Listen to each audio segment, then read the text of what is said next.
पखवाड़े में लगातार 4 हत्याओं के बाद आजमगढ़ जिले की कानून व्यवस्था की समीक्षा करने पहुंचे वाराणसी जोन के एडीजी ब्रजभूषण ने माना कि ग्रामीण और शहरी इलाकों के कस्बों में तैनात बीट पर सही काम न होने की वजह से ये घटनाएं हुई हैं।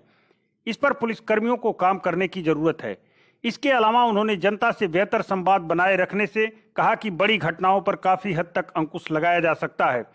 उन्होंने इस पर जोर देते हुए कहा कि आगामी पंचायत चुनाव के मद्देनजर पुलिस इस दिशा में सकारात्मक कार्य करेगी। एक सवाल के जवाब में उन्होंने माना कि अन्य विभागों की अपेक्षाकृत पुलिसकर्मी ज्यादा ड्यूटी करते हैं, लेकिन यह उनके स्वभाव में समाहित है, इसलिए उन्हें काम करने में दिक्कत नहीं होती। पहले की अपेक्षा पुलिस बल पर्याप्त है, बस सही दिशा में काम करने की जरूरत है। एडीजी पुलिस ब्रजभूषण बुधवार को आजमगढ़ जिले के पुलिस लाइन सभागार में पुलिस उप महानिरीक्षक सुभाष चंद्र दुबे, एसपी सुधीर सिंह के अलावा जिले भर के वरिष्ठ पुलिसकर्मियों के साथ कानून व्यवस्था की समीक्षा कर रहे थे। समीक्षा के बाद उन्होंने पत्रकारों से बातचीत करते हुए कहा कि आजमगढ़ जिले में आबकारी अधिनियम, गोवंश तस्करी, गैंगस्टर अधिनियम, गैंगस्टर अपराधियों की संपत्ति का जब्तीकरण, गैंगस्टर की वांछित अपराधियों की गिरफ्तारी, हत्या, लूट, डकैती के अपराध की गई कार्रवाई की समीक्षा, वर्ष 2019 तक लंबित विवेचनाधीन अपराधों के निस्तारण के संबंध में समीक्षा, लंबित विवेचना के निस्तारण के संबंध में की गई समीक्षा। एडीजी वाराणसी जोन ने इसमें से अधिकांश मामलों में पुलिसिया कार्रवाई पर संतोष जताया और संबंधित अधिकारियों को आवश्यक दिशा निर्देश दिए। इतना ही नहीं, इन मामलों के अलावा उन्होंने आगामी दिनों में आने वाले पंचायत चुनाव को देखते हुए कहा कि इन चुनावों के मद्देनजर अपराध पर अंकुश के लिए पुलिस को ग्रामीण क्षेत्रों में भ्रमण कर आपसी विवादों को हल कर बेहतर सामंजस्य बनाना होगा, ताकि घटनाओं से पहले पुलिस को जानकारी मिल जाए और वह उस पर अंकुश लगा सके। बाकी बातें आप खुद सुनिए वाराणसी जोन के एडीजी पुलिस ब्रजभूषण से। है जेल में उसकी भी 9 करोड़ की प्रॉपर्टी सीज हुई है। ये तो मोटा मोटा एक संगठित अपराध के बारे में मैंने आपको बताया। आज की समीक्षा बैठक में जो चीज़ें मैंने इनको करने को कहा है,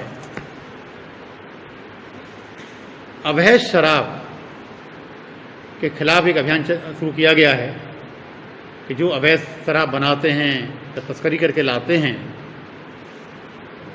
इनके खिलाफ सख्त कार्रवाई हो, धरपकड़ हो, गैंगस्टर में कार्रवाई, रासपा में कार्रवाई और इनकी सारी संपत्ति जब्त की है। गौकसी में यहाँ भारी संख्या में लोगों पर गैंगस्टर कार्रवाई हुई है। आपके जिले में मैक्सिमम गौ तस्कर और गौ कसी करने वाले लोगों कार्रवाई हुई है गैंगस्टर में। संख्या यदि आप जानना चाहें आपके जिले की, मैं बता देता हूँ आपको। आजमगढ़ में 347 व्यक्तियों के खिलाफ गौ कसी और गौ तस्करी में कार्रवाई गैंगस्टर में हुई है। दूसरा जो आपने कहा कि जमाबाड़ा हो गया था, जब हमारी बीट सिस्टम इम्प्रूव करेगा, हमारे बीट के सिपाही की वहाँ पब्लिक के लोगों से मजबूती संबंध बनेंगे, तो तत्काल वो लोग उसको फ़ोन से बताएंगे कि भाई यहाँ पर लोग इकट्ठे हो रहे हैं, कोई बात हो सकती है। ये दोनों इसी के पार्ट हैं। उसमें कमजोरी थी, घटनाएं हुई है, मैं उसको स्वीकार करता हूँ। तो आगे उसमें इम्प्रूवमेंट का बहुत बड़ा स्कोप होता है और पुलिस कितनी भी अच्छी हो जाए तब भी हमेशा इम्प्रूवमेंट की गुंजाइश बहुत होती है। तो वो भी हमने करने को कहा है। जो सारा सिस्टम है कि बीट सिस्टम इम्प्रूव हो, लोग जाएँ, समस्याओं को पहले ही एवेल्युएट कर लें कि क्या समस्या होने वाली है, तो काफ़ी क्राइम रुक जाता है। ये घटना कोई इसमें कोई बड़ा रीजन नहीं था।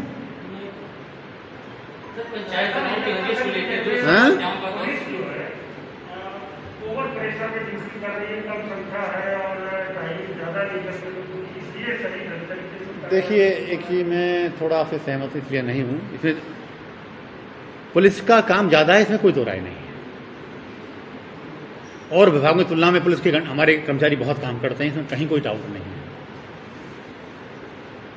हम लोग उसके अभ्यस्त भी हो जाते हैं करते करते, और जब हमें कम काम होता है तो हम लोगों को चैन भी नहीं पड़ता है। इफेक्ट ये है।